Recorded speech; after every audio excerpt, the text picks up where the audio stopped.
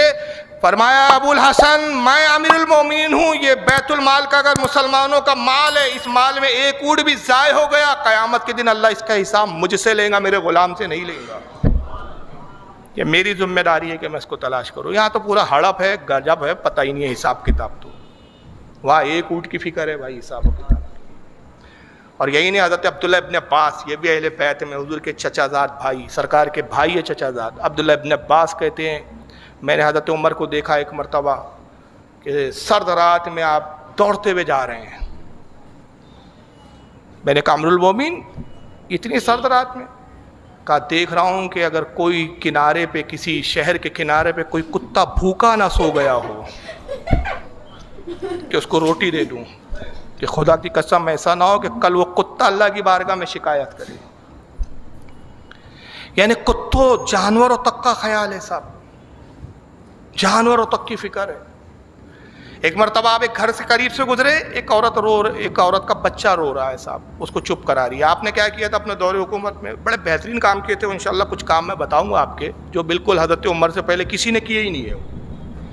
بچہ رو رہا ہے اور وہ اس کو چپ کرانے کی کوشش کر رہی ہے. آپ نے دروازہ کھٹکھٹایا, عورت نے دروازہ کھولا. آپ نے کہا عورت کیا بات ہے, بچہ رو رہا ہے, دودھ کیوں نہیں پلاتی؟ شیرخوار بچہ تھا, چھوٹا بچہ تھا. تو عورت کہتی ہے کہ حضور اصل میں یہ بچہ دودھ پی رہا ہے لیکن آپ کو نہیں معلوم. وہ نہیں پہچانتی حضرت عمر کو, یہی خلیفہ وقت ہے. کہتی ہے کہ اصل میں معاملہ یہ ہے کہ امیر المومنین نے جو بچے دودھ چھوڑ دیتے اس کے بعد سے ان کا وظیفہ مقرر کیا ہے, جو بچے دودھ پیتے ان کا وظیفہ نہیں ہے. یعنی آپ نے قانون لایا تھا کہ جو بچے دودھ پینا جیسی بچوں نے ختم کیا, وہاں سے لے کر بالغ ہونے تک ساری پرورش, لکھائی پڑھائی, کھانے پینے کا سارا خرچہ حکومت برداشت کرتی تھی. یہ ہوتا ہے جناب سب کا وکاس سب کا ساتھ. تو یہ بچہ دودھ پیتا ہے اور میں اتنی غریب مسکین ہوں کہ 2 وقت کی روزی کا انتظام بھی بڑی مشکل سے کرتی ہوں, تو میں اس بچے کو دودھ چھڑانا چاہتی ہوں اور یہ بچہ دودھ نہیں چھوڑنے کو تیار ہے.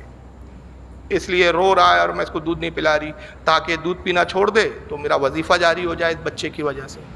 آپ رونے لگے اور روتے ہوئے کہتے ہیں عمر ہائے افسوس تو نے کتنے بچوں کا حق مارا ہے, قیامت میں تیرے سے اس کا حساب لیا جائے گا تو کیا جواب دیں گا. پھر آپ آئے اور دوسرے دن اعلان کیا کہ بچہ جیسے ہی پیدا ہو اسی دن سے اس کا وظیفہ مقرر کیا جائے, اسی دن سے وظیفہ مقرر ہو. یہ عدل و انصاف تھے, یہ قانون تھا آپ کا. اور ایک مرتبہ جب آپ ایک گھر سے گزرے راتوں کو گشت کرتے تھے, آپ حالات کا جائزہ لیتے تھے. واقعی میں ان کے بیان بہت زیادہ ہی اچھے ہوتے ہیں اور صحیح بات ہے کہ ان کا نیائے کرنے کا طریقہ ہی ایک الگ ہوتا ہے. تو بہت اچھا بیان تھا. اور حضرت عمر فاروق کا جو سب کے بارے میں سوچنا اور سب کی خیال رکھنا, وہ ہر ان کے بیان جتنے بھی سنو وہ بہت کم ہے. وہ ہر کسی کے بارے میں دیکھنا سوچنا سب کرتے تھے, کیونکہ آگے چل کے کیا ہوگا کوئی پتہ نہیں, ان سے ہی سوال جواب ہوگا. تو واقعی میں بیان بہت اچھا ہے اور یہ ان کے بیان ماشاءاللہ بہت زیادہ ہی اچھے ہوتے ہیں اور فاروق خان رضوی جی کے بہت اچھے سے سمجھاتے ہیں. اگر آپ کو ویڈیو پسند آئے تو پلیز چینل کو سبسکرائب کیجیے, ویڈیو کو اینڈ تک ضرور دیکھیے. اور عمر فاروق کا انصاف کی بات کریں تو بہت ہی اچھا انصاف تھا. واقعی میں ویڈیو بہت اچھی تھی. ملتی ہو اگلی ویڈیو میں, تب تک کے لیے اللہ حافظ.